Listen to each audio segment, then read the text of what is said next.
मतलब यार, अब तुम लोगों ने एक कैसी डिमांड रख दी है। अब तुम लोग को कहानी सुननी है, वो भी जब जीजी अपने घर से भागी थी। ऐसी डिमांड ना करो, नहीं तो दीदी को कहीं अगर लग गया कि हाँ इससे भी ब्लॉगिंग की जा सकती, इससे भी डॉलर बनाए जा सकते हैं, तो भाई वो कहानी बता भी सकते। जैसे एक बार अपना एल्बम दिखाया था, है ना। दीदी अपना पुराना वाला एल्बम दिखा रही थी जिसमें फेरे लिए जा रहे थे। दीदी ने पजामा पहन रखा था, ऊपर कोई टी शर्ट पहन रखी थी, और हमारे जीजा जी ने भी ऐसे कुछ पहन रखा था, और एक दुपट्टा से जीजा जी की गांठ बंधी हुई थी। मतलब हमारे दीदी और जीजा मंदिर में फेरे ले रहे थे। अब वो सबने ना एक डिमांड कर दी है, इस प्रकार की डिमांड। तो भाई चलो, आज कुछ चीज़ें ऐसी हैं जो इतने दिनों से नहीं बोल रहे थे, फिर मैंने कहा चलो आज देख ही लेते हैं। क्योंकि दीदी का जो टाइटल था वो भाई अपनी ओर बुला रहा था कि आओ आओ मुझे देखो। दीदी का टाइटल था एट द एज ऑफ 46। वाह जी वाह। तो फाइनली जिज्जी ने आज एक्सेप्ट ही कर लिया अपनी एज। मैं तो बस यही कहना चाहूँगी दीदी, मतलब यार अंदर से बुरा लग रहा होगा, हम समझ सकते हैं, है ना। लेकिन कोई बात नहीं, कभी कभार ऐसा होता है। अब दीदी हमेशा एज का काहे मतलब बवाल बना हुआ करती हैं। और जो मेरी दुनिया में आया फिर आके चला गया, मैंने शॉपिंग भी करी उस चीज़ को। यार मुझे लगता है हमारी दीदी इतना बोलती है कि मैं मेडिटेशन करती हूँ, यूँ करती हूँ, वो करती हूँ। मैंने ज़ीरो ऑयल करी, लोग उसका मजाक उड़ाते हैं। दीदी आपके ज़ीरो ऑयल का कोई मजाक नहीं उड़ाता है। आप जो उसमें मसाला भूनती हो, जब तक एकदम करिया करिया नहीं हो जाता है ना, कई बार तो जला देते हो। आपके चीले हमने पीले पीले नहीं, काले काले देखे हैं। तो भाई अब लोगों को तो, अगर आप सोशल मीडिया पे ना होती तो आपके घर में जाके कुंडी ना खटकाते कि भाई झूठ की दीवानी कुंडी खोलो, हमें तुम्हारा दाल देखनी, हमें तुम्हारा चीला देखना, तुम्हारे घर की सफाई देखना। किसी को पता भी ना होता कि तुम कैसी लाइफस्टाइल अपना रही हो। लेकिन देखो, अगर ये सारी बवाल तुम सोशल मीडिया पे कर रही हो तो लोग तो अपने लिखेंगे ना, क्योंकि कमेंट सेक्शन का दिया गया ऑप्शन, यूट्यूब वालों ने कमेंट दिया है। तो तुम्हें इतनी दर्द, इतनी पीड़ा क्यों हो रही है? मतलब नहीं होनी चाहिए। कल तो टरू वालों ने एकदम चरम सीमा पार कर दी, मतलब एकदम गाली गलौज पे आ गए। और वो जानबूझ के, मैंने कमेंट डिलीट भी नहीं किया, चाहती तो मैं कर देती पर मैंने नहीं किया। बस टरू वालों से यही पूछना चाहूँगी कि तुम्हारे यहाँ ऐसे रिश्ते होते हैं क्या? इस प्रकार की बदतमीज़ी ये दर्शाता है कि आप किस व्यक्तित्व के स्वामी हैं। कल परेतिन का तुम सपोर्ट करो, मुझे कोई समस्या नहीं है। मेरा जो जो मुझे पॉइंट लगेंगे मैं बोलूँगी, तो मैं सपोर्ट करना है करो। पर इस प्रकार का यहाँ पर रिश्ता जोड़ दिया, वो भी इतना गंदा, थोड़ी भी शर्म नहीं आई? नहीं आई होगी, क्योंकि तुम लोग तो बेशरम एक नंबर के हो। जैसे तुम्हारे कुनबावासी बेशरम, वैसे तुम लोग बेशरम, है ना। कोई बात नहीं, ऐसे बेशरम लोग ना पाए जाते हैं। अब इसी गोले पाए जाते हैं बेशर्मी की हद करने वाले। खैर मुद्दे पे आते हैं। तो भाई जीजी ने कल कुछ आतंक काटे हैं, बहुत ही ज़्यादा, मतलब चरम सीमा पर। एक छुटकन्नी उधर आतंक आतंक काट रही है, तो बड़कन्नी सोच रही है यार मेरे पास कुछ है नहीं, फिर भी कुछ ना कुछ तो बताना पड़ेगा, आतंक बनाना पड़ेगा। दीदी ने बहुत सारी वाहियात बातें करी, लेकिन अब जनता के मन में कुछ चीज़ें जानने का बहुत ही ज़्यादा उत्सुकता आ गई है। अब ये लोग जनता हैं, जानना चाहते हैं तो आपको बताना चाहिए, है ना। लोगों ने कहा है कि अगर आप अपने सब्सक्राइबर के लिए सच्ची हैं, जैसा कि जीजी कहती हैं कि आप हमारी वर्चुअल फैमिली हैं, जितने भी सब्सक्राइबर हैं दीदी के वर्चुअल फैमिली हैं, इसलिए वो हर कुछ यहाँ सब्सक्राइबर्स को बताती हैं, मतलब दिल से जुड़ी हैं इस फैमिली के साथ। लेकिन दीदी तुमने हर कुछ तो नहीं बताया, लोग तो कुछ और जानना चाहते हैं, लेकिन मैं भी जानना चाहती हूँ कि 10 जून को कोर्ट परिसर में अंकुश अग्निहोत्री के साथ क्या हुआ था, नोना जिज्जा ने क्या किया था, उस बारे में तो आपने कतई प्रकाश नहीं डाला। और विगत कई दिनों से लोग जानना चाहते हैं, तब से लेकर अभी तक अक्सर कमेंट करते हैं, हालांकि वो कमेंट थोड़ी देर में डिलीट हो जाता है, लेकिन जनता जवाब चाहती है आपसे कि बताइए भाई कहाँ हुआ था, हैं 10 जून को। मतलब यार एक सीरीज़ भी आ रही है 10 जून वाली, और यहाँ नोना जिज्जा का कांड भी हो गया। प्रियंका है उसमें जो बिग बॉस में रनर अप रही थी, और तुषार है, उसका नाम है सीरीज का 10 जून। और इधर नोना जिज्जा ने भी 10 जून को कांड करा था। प्रमोशन में यूज कर सकते हो तुम लोगों से 10 जून वाला। कोई बात नहीं, तो बताइएगा ज़रूर। बाकी जनता का जानना चाहती है उस पर भी थोड़ा सा प्रकाश डाल देते हैं। इनका कहना, अगर आप अपने सब्सक्राइबर के लिए अच्छी हैं और इतने सच्चे हैं तो जिस दिन आपने भाग के शादी की थी, अरे दैया दैया, वो सारी स्टोरी अपने सब्सक्राइबर को शेयर करो, तब हम मानेंगे कि आप एकदम सच्ची हैं। लो भाई साहब, तुम सबको फ़ोटो तो दिखाई दिया ना जिज्जी ने कि वो कैसे भागी थी और कहाँ गोल गोल फेरे लिए थे। उसके बाद हमारी मम्मी जी ने, जैसा कि सुनने में आया भाई साहब, उसके बाद मम्मी जी ने सबका जो है सहमति से कर दिया, क्योंकि मम्मी जी हमारे जीजा और दीदी की लव स्टोरी की विलन थी। नोना जीजा की मम्मी तो जहाँ जहाँ जाती थी वो प्रसाद चढ़ाती थी, मन्नतें मांगती थी कि दोनों प्यार के पंछियों का जो है मिलाप हो जाए। देखो ये सब हमें दीदी नहीं बताया कि हम लोगों की जब शादी नहीं हुई थी तो मेरी सासू माँ जहाँ पर भी जाती थी प्रसाद चढ़ाती थी, मनौती मानती थी। लेकिन मम्मी जी टस से मस नहीं हो रही थी। मम्मी को लगता था कि ना जीना, क्योंकि उस टाइम दीदी स्कूल जाती थी। स्कूल जाते वक्त शायद हमारी दीदी को आंखें चार हुई थी, फिर इजहार हुआ था, फिर इकरार हुआ था। लेकिन इधर कोई टस से मस नहीं हो रहा था और उधर भाई सब लोग मान मनौती मनाए रहे थे कि कुछ हो जाए कुछ हो जाए। खैर चलिए, दूसरे लोगों ने भी लिखा है, भाग के तो तुमने शादी किया था, अब बताओ। तो लगातार बार बार लोग यही पूछ रहे हैं।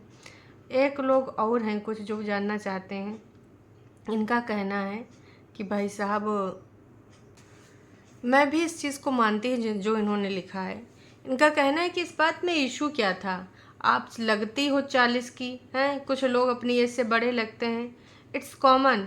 आप बोल दो मेरी इतनी एज है, आगे बढ़ो, लेकिन रोज़ रोज़ तुम उसी में खिचड़ी पकाया करती हो।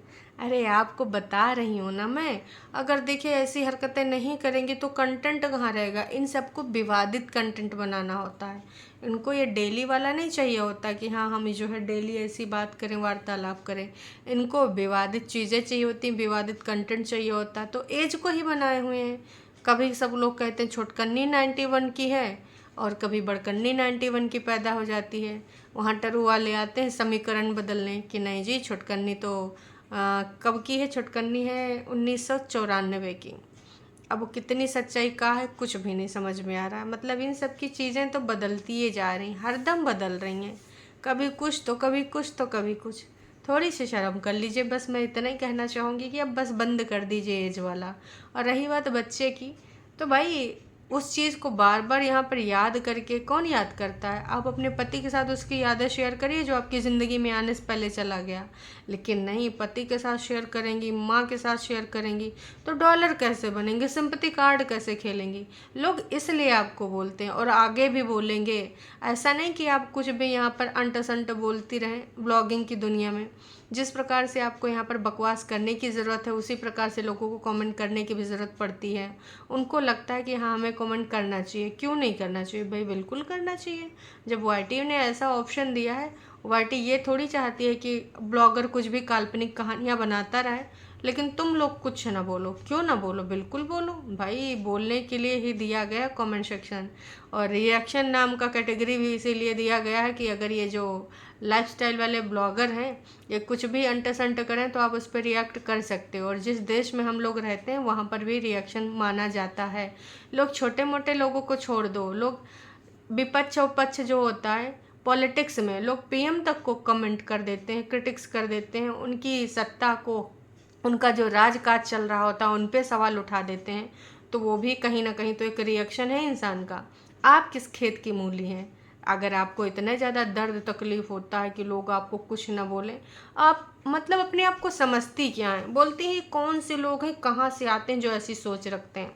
ये इसी गोले के लोग हैं। ठीक है, आप लोग किस गोले से आते हैं ये नहीं पता, क्योंकि आप लोग नमूने हैं बिल्कुल हैं।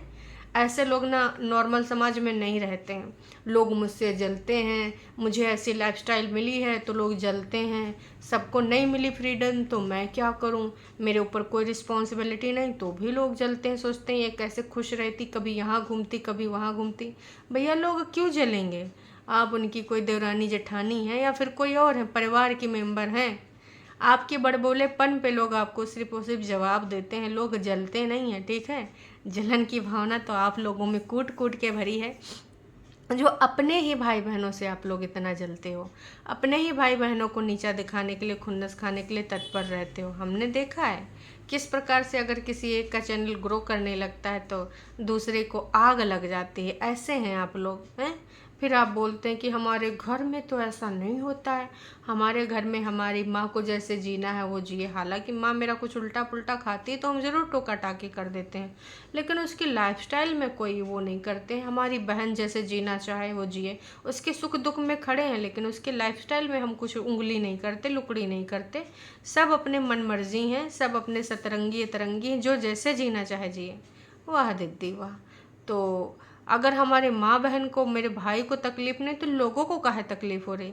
तो जी लोगों को इसलिए तकलीफ़ हो रही क्योंकि आप ये पंचौरा जो दिखाते हैं यूट्यूब पे दिखाती हैं। समाज का एक विशेष वर्ग है, खासकर टरू वाले, जिन पे आप इम्पैक्ट डालती हैं। कहती हैं ना कि आप इन्फ्लुएंसर हैं, ये चीज़ें आप इन्फ्लुएंस करती हैं। पहली बात तो आप लोग कभी एक बात पे अडिग नहीं रहे, तो आज कुछ बोले, कल कुछ बोले, परसों कुछ बोले। तो नहीं, बकवास बंद करिए। और वैसे तुम्हारी बहन दूसरों को बड़ा ज्ञान देती है। आप खुद बोलती हो कि आपको, आपकी माँ को अपना लाइफस्टाइल जीने का पूरा अधिकार है, तो दूसरों को नहीं अपना लाइफस्टाइल पूरा जीने का अधिकार? फिर दूसरों को आप काहे बोल देती हो कि अरे आंटी इतना बोलती हो लगातार, पानी तो पी लिया करो कहीं सांस न अटक जाए। और एक का बोलती है कि एक आंटी हैं जो लगातार भाई साहब हमको टारगेट करती रहती हैं, इसको ये हक नहीं, उसको वो हक नहीं, सिंदूर का नहीं और मेहंदी का नहीं, बिंदी का नहीं है। अब आंटी का उम्र है वो पूजा पाठ करने की, भजन करने की। तो भाई आप भी नहीं कोई होती हैं डिसाइड करने वाली कि आंटी की उम्र का है। जब आपकी माँ अपने हिसाब से जी सकती है तो दूसरी आंटी इसको काहे आप यहाँ पर लेक्चर देने आ जाती हैं? पहले ना अपने दिया तले जो अंधेरा है वो दूर करिए। आप कुछ और बोल रहे हैं, आपकी बहन कुछ और बोल रही है, हैं? आपस में पहले डिसाइड कर लीजिए कि बोलना क्या है। और अगर सोशल मीडिया पे इस प्रकार की बातें बोलेंगे तो सबको अधिकार है उसके ऊपर रिएक्ट करने का, वीडियो बनाने का, लाइव करने का, कमेंट करने का, जिसका जो जिस माध्यम से बोलना चाहे। आप कोई नहीं होती हैं रोकने वाली। इस देश में ऐसी आज़ादी है अभिव्यक्ति की, तो लोग तो बोलेंगे। आप अपना लिमिट में बोलिए ना, अपने जुबान पे लगाम लगाइए ना। अगर आपको कुछ ऐसी चीज़ें बोलेंगे जो जनता को पसंद नहीं आएगी, बिल्कुल बोलेंगे। आपको करना है बेशक करिए, क्योंकि आप भी स्वतंत्र हैं, लेकिन जनता भी स्वतंत्र है, आप उसको चुप नहीं करा सकती हैं। लेकिन आप लोग तो ऐसी सोचते हैं कि आप कुछ भी करें, यहाँ वाईटी पे हग्गा मुत्ता भी दिखाएं, लेकिन सामने वाला बस देखें, वाह दीदी आप कितना सुंदर पॉटी करती हैं, ये तक कमेंट सुनना चाहती हैं आप, हैं? वाह जी वाह, कमाल है। बकवास बंद करिए और लोगों को उंगली करना बंद कर दीजिए, है ना। लोग जिस प्रकार से आप जो दिखाएंगे उस पर जो लगेगा वो बोलेंगे। आप किसी को रोक नहीं सकती, मेरे सिर्फ कहने का तात्पर्य ये है। बाकी आप जो करना है करिए, आप अपना काम करते रहिए, लोग अपना काम करते रहेंगे। और कितना सुख दुख में आप खड़े रहें हम सब ने देखा है। किस प्रकार से आपने अपनी बहन को सहयोग किया ये भी हम लोगों ने देखा है, कुछ भी छुपा नहीं है। तब तो बड़बोलेपन में आपने बड़े बड़े वादे कर दिए और उसके बाद में tata bye bye goodbye, उसकी ज़िंदगानी के तो एल लग गए हैं। लेकिन आप, वैसे बड़ी बहन से याद आवा, ये बड़ी बहन के कितने फ़र्ज निभाई हैं सबको पता है। सबको ये भी पता है कि छुटकनी इन्हीं के पास कॉल करती थी। अगर इतनी समझदार हैं, इतनी मेडिटेशन वगैरह करती हैं और चाहती हैं कि इनके भाई बंधु जितने भी रिश्ते हैं सब खुश रहें, सुखी रहें, तो भाई इनको एक चीज़ करनी चाहिए जो कि इन्होंने नहीं करी। छुटकनी जब कॉल करती थी तो उनको सही चीज़ें समझानी चाहिए, ना कि उपद्रव कि ना तू ऐसे कर, तू वैसे कर, तू बोल, तू लाख कमाती है उसी चलेगा तो तेरा ही। किसी एक का नहीं चल सकता, 50-50 चल सकता। अगर तुम सोचो किसी के ऊपर तुम थोप दो तो ऐसा हो नहीं सकता, है ना। लेकिन ये भाई मम्मी जी भी गई कि मेरी बेटी तो लाख कमाती है, इसी के हिसाब से सब कुछ चलेगा। और उसके बाद जो उपद्रव हुआ है देखा ही है। सुनने में तो ये भी आया है कि बग्गा भी गया था और परेतिन की सासू माँ के साथ धक्का मुक्की करा है, कुछ हाथापाई होने की कोशिश करी थी, जिसका मोटा मोटा एक बार अंकुश अग्निहोत्री ने भी बताया था कि उन्होंने सब कुछ मेडिकल वगैरह करा के भी रखा था, चाहता तो वो भी केस कर देता, लेकिन उनको पता नहीं कौन सा अच्छाई की मूर्ति बनना था उस टाइम। अभी देख लो तुम कहाँ से कहाँ भटक रहे हो। ये ऐसे लोग हैं ना, कहते हैं कभी कभार कि लातों के भूत बातों से नहीं मानते, और ये वही वाले भूत हैं जो दूसरों को कोई भी मौका मिल जाए। छुटकन्नी को देख लो, विगत दिनों में उसको इतना छोटा सा भी काल्पनिक पॉइंट मिलता है, उसको सच बना के यहाँ पर पेश करती है और फिर कहती नहीं जी मुझे तो इन सब चीज़ों से कोई मतलब नहीं, मैंने तो ऊपर वाले पे छोड़ दिया है, जो कुछ करेगा ऊपर वाले करेगा, नीली छतरी, पीली छतरी, काली छतरी है। लेकिन जब मौका मिलता है तो उस फैमिली को बदनाम करने के लिए एक छोटी से छोटी चीज़ मतलब क्या बोलें, जलनखोरी में अभी तक वीडियो नहीं आया मैडम का। क्यों? क्योंकि भाई कल हम 2 से 5 हो गए थे ना। हाँ, 2 से 5 हो गए थे। तो अंकुश की बहन आई है, अंकुश के जीजा आए हैं और भतीजा आया है। मैं तो भतीजा कह रही हूँ, बहन का बच्चा क्या लगेगा यार, मेरे को अभी कुछ क्लियर नहीं, समझ में नहीं आ रहा है। पर समझ जाओ, ये भांजा आया है, बहन का बेटा भांजा आया है। तो 5 हो गए हैं, तो वैसे भी दिल जिगर के डेने में आग लगी होगी।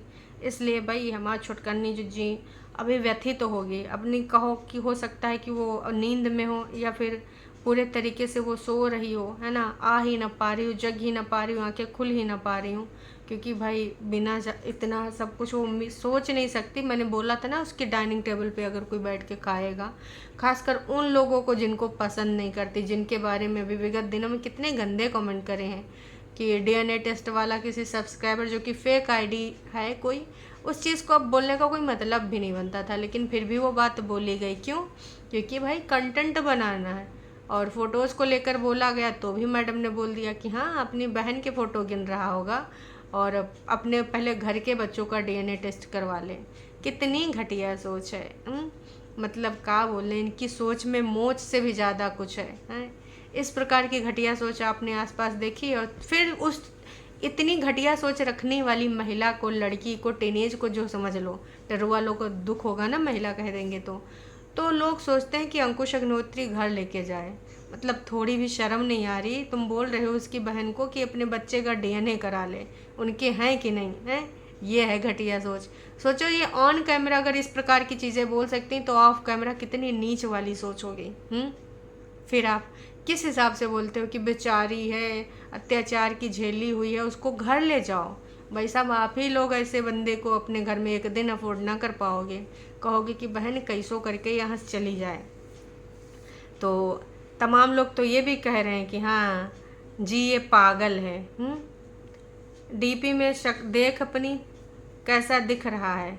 अच्छा जे सुरता है, पता नहीं।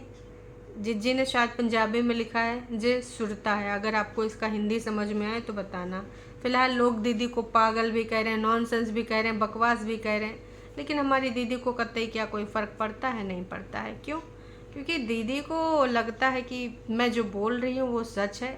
मैंने जितनी भी चीज़ें बोली हैं वही सच है। बाकी लोग जितने भी बोल रहे हैं वो सब झूठ है, उनका सच्चाई से कोई लेना देना नहीं है। खैर चलो, अभी के लिए इतना ही। बस मैं जाते जाते यही कहना चाहूँगी कि ना तुम लोग ना किसी को बोलने से नहीं रोक सकते। हाँ, गंद मचवा सकते हो, गाली गलौज करवा सकते हो आपके टरू वालों से।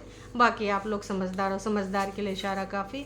अभी के लिए इतना ही, फिर मिलेंगे नई वीडियो में। चैनल पे अगर आप नए हैं तो चैनल को कर सकते हैं सब्सक्राइब, और वीडियो अगर आपको पसंद आई तो जाने से पहले लाइक कीजिएगा।